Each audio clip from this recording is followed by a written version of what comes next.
Hi అండి. నాటు కొత్తిమీర వచ్చేసింది. ఇప్పుడు దాకా అయితే హైబ్రిడ్ కొత్తిమీర వచ్చిందండి. ఇప్పుడైతే నాటు కొత్తిమీర వచ్చింది. ఈ నాటు కొత్తిమీరలో టమాటాలు గుళ్ళు వేసుకుని చేసుకుంటే పచ్చడి చాలా బాగుంటుందండి. ఇలా పచ్చడి చేసుకుని ఇలా వేడి వేడి అన్నంలో కలుపుకొని తింటే అబ్బా ఎంత బాగుంటుందండి పచ్చడితో అన్నం కదా. రండి పచ్చడి ఎలా చేయాలో చూసేద్దాం. దీనికోసం నేను ఇక్కడ 4 కట్టల నాటు కొత్తిమీరని తీసుకున్నానండి. ఇలా పెద్దవి 3 టమాటాలు, పచ్చిమిరపకాయలు ఏమో ఇలాగా ఒక 8 పచ్చిమిరపకాయలు తీసుకుని ఇలా నీట్గా కడుక్కొని ఇలా ముక్కల్లాగా కోసుకొని పక్కన పెట్టుకున్నానండి. ఇలా నీట్గా కడుక్కొని పక్కన పెట్టేసుకున్నాను. పచ్చడి ఇవన్నీ వేపడం కోసం గ్యాస్ మీద మూకుడు పెట్టుకుని నూనె పోసుకున్నాను.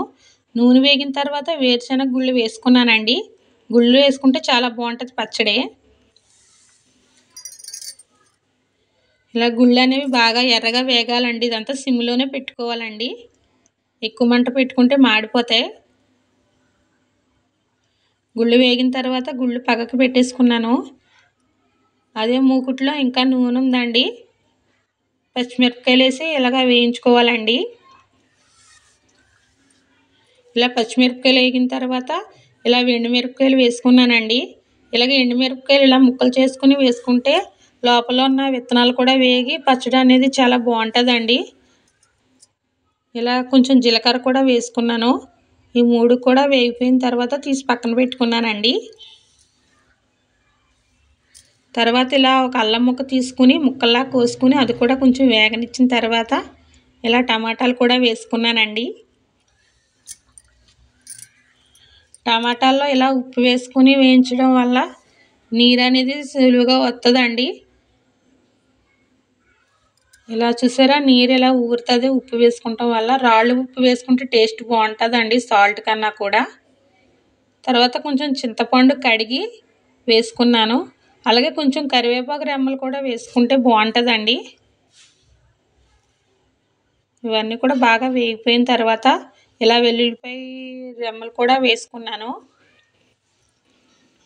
మొత్తం అన్నీ బాగా మగ్గిపోవాలండి. ఇలా మగ్గిపోయిన తర్వాత కొద్దిగా పసుపు వేసుకున్నాను. ఇలా పసుపు వేసుకుని మళ్ళీ ఒకసారి బాగా మగ్గనిచ్చిన తర్వాత తీసేసుకున్నానండి. మళ్ళీ అదే మూకుట్లో కొద్దిగా నూనె పోసుకున్నాను కొత్తిమీర కోసం. ఇలా కొత్తిమీర వేసానండి. అబ్బా కొత్తిమీర నాటు కొత్తిమీర కడుగుతుంటేనే మంచి స్మెల్ వస్తుందండి.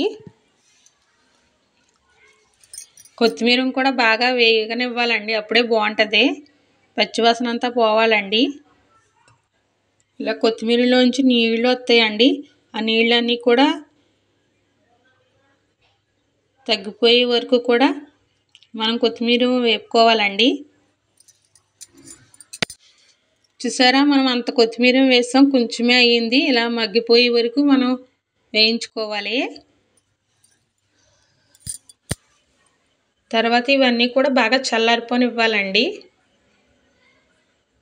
ఇలా చల్లారిపోయిన తర్వాత ముందు పచ్చిమిరపకాయలు గుళ్ళు వేసుకుని ఇలాగా మరీ అంత పేస్ట్లా కాకుండా ఇలా కచ్చపచ్చగా మిక్సీ ఆడుకున్నాను. తర్వాత టమాటాలు కూడా వేసి బాగా ఆడానండి. చివరిగా కొత్తిమీర కూడా వేసాను. మొత్తం పేస్ట్ లాగా ఆడగొద్దండి. కొంచెం బద్దబద్దలా తగులుతుంటేనే టేస్ట్ బాగుంటుంది. ఇలా చివరిగా ఒక ఉల్లిపాయని ఇలా చిన్నగా చీరుకొని పచ్చట్లో వేసుకున్నానండి. పచ్చట్లో ఇలాగా ఉల్లిపాయ వేయడం వల్ల చాలా టేస్ట్ ఉంటుందండి పచ్చడికి. చూసారా చాలా అంటే చాలా బాగుంటుందండి పచ్చడి. వేడి వేడి అన్నంలో వేసి తింటే చాలా బాగుంటుందండి. వీడియో నచ్చితే లైక్ చేయండి. మన ఛానల్